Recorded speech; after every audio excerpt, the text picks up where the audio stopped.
মার্কেটে একটাই কথা, রাজু পকেট পড়া, রাজুর কি হবে, রাজুর কি হবে, রাজুর কি হবে।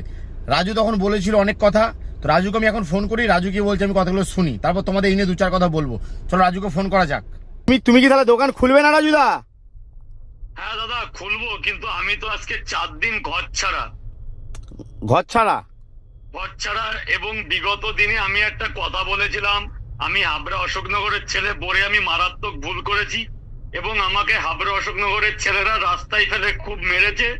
আমি আজকে 30 তারিখের পরে, মানে যেদিন 4 তারিখ যে রেজাল্ট বেরোলো তারপর থেকে আমার বাড়িতে হামলা হচ্ছে।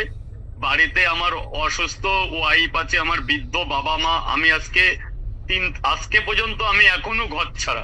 আচ্ছা, তুমি যে কথাগুলো বলেছিলে টিএমসির হয়ে বলেছিলে, কারণটা কি? কারণটা বলতে, শাসক দল ক্ষমতায়, এনআরএ সাবওয়ের ওখানে আমাকে আমার পার্টি লেভেল থেকে জায়গা করে দেয়। দীর্ঘদিন ধরে এখানে আমি ব্যবসা করি। জয় শ্রীরাম বলতে বলেছে, আমি বলেছি আমি পার্টিগতভাবে জয় শ্রীরাম বলবো না, আমি হিন্দুত্ব হিসাবে জয় শ্রীরাম বলবো। তখন যদি মানে তুমি তখন যদি পার্টিগত বলতে, তাহলে তোমার উপর প্রেসার আসতো টিএমসি পার্টি দিয়ে, তাই তো? হ্যাঁ, একটা শাসক দল ক্ষমতায়, একটা তো চাপ আসতোই। তুমি জয় শ্রীরাম, কেউ চাপ এসেছে যে আমি টিএমসি হয়ে কেন বলছি না। আমি খেটে খাওয়া মানুষ, আমি ঘুমা না। দেখো দেখো দাদা, আমি আমার একটা ওপিনিয়ন দিই। দেখো, শাসক দল যখন থাকবে, এখন বিজেপি এসছে, এখন বিজেপির কথা বলতেই হবে, কিছু করার নেই, এটা নিয়ম।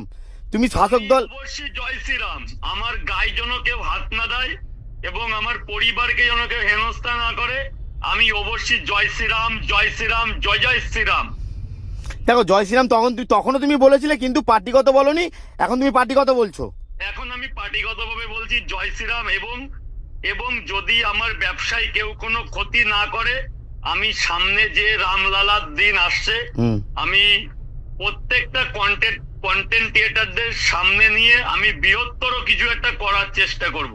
সামনে যে রামনবমী আসছে, রামনবমীতে আমি 10টা মা বোনেদের উপরে বস্ত্র বিতরণ এবং প্রত্যেক মানুষকে আমি লাড্ডু বিতরণ করব। সেটা আমার মনে রাখতে একদম, তুমি লাড্ডু বিতরণ করো, যাই করো, একটা কথাই বলছি, দেখো শাসক দল যখন থাকবে এগুলো করতে হবে, এটা কিছু করার থাকে না, এটা নিয়ম। জয় শ্রীরাম। আমার একটাই প্রশ্ন, আমার গায়ে কেউ হাত দিও না, আমার পরিবারের উপর কেউ হেনস্থা করো না। আমি খেটে খাওয়া মানুষ, আমার পরিবার, আমার বৃদ্ধ মা বাবা। তুমি টিএমসি চাপে পড়ে গেলে বলতে বাধ্য হয়েছিল, যেহেতু শাসক দল। হ্যাঁ, শাসক দল। তারপরে আমি পাড়ায় কোনো পার্টিগত ভাবে নেই, আমি কর্মের জায়গায় পার্টিতে আছি। কেন আছো? তোমার জায়গাটা করে দিয়েছে তাই তোমায় বলতে হবে। করে দিয়েছে তাই, কিন্তু আজকে আমি জয় শ্রীরাম, জয় জয় শ্রীরাম। আমি একটাই কথা, আমি শিব মন্দিরে মাংস খেয়ে আমি মারাত্মক ভুল করেছি, আমি ক্ষমা চাইছি, আমি আবারও ক্ষমা চাইছি। আমি একটা ভালো দিন দেখে আমি শিব মন্দিরে আমার পুজো অর্চনা দিয়ে আসবো, সেদিনের অপেক্ষায়। কিন্তু আমাকে কেউ হেনস্থা করো না, আমার এমন কিছু করো না আমার জন্য বাড়ির বাইরে থাকতে হয় আমার মা বাবাকে ছেড়ে। আমি আমার মা বাবার একটাই সন্তান। দেখো রাজু প্রচন্ড ভয় আছে, আমরা সবাই বুঝতে পেরেছি। এবার আমি দু এক কথা বলি, কথাটা মন দিয়ে শোনো। বলছি, আমাদের বিজেপি পার্টি এখনো কাউকে বলেনি মারতে ধরতে দোকান ভাঙতে বলেনি। বারবার কিন্তু সজল স্যার, শুভেন্দু স্যার এবং আমাদের কালকে প্রতিটা বড় বড় লিডার কি বলছে, মানুষকে অত্যাচার করবে না, প্রশাসন ব্যবস্থা নেবে। যারা এগুলো সোশ্যাল মিডিয়ায় ছড়াচ্ছ, যারা ভয় দেখাচ্ছ, তারা কিন্তু বাজে কাজ করছো, তোমাদের এগেনস্টে কিন্তু স্টেপ নেবে। বিজেপি সরকার কিন্তু কোনো মানে নোংরামুর সরকার না।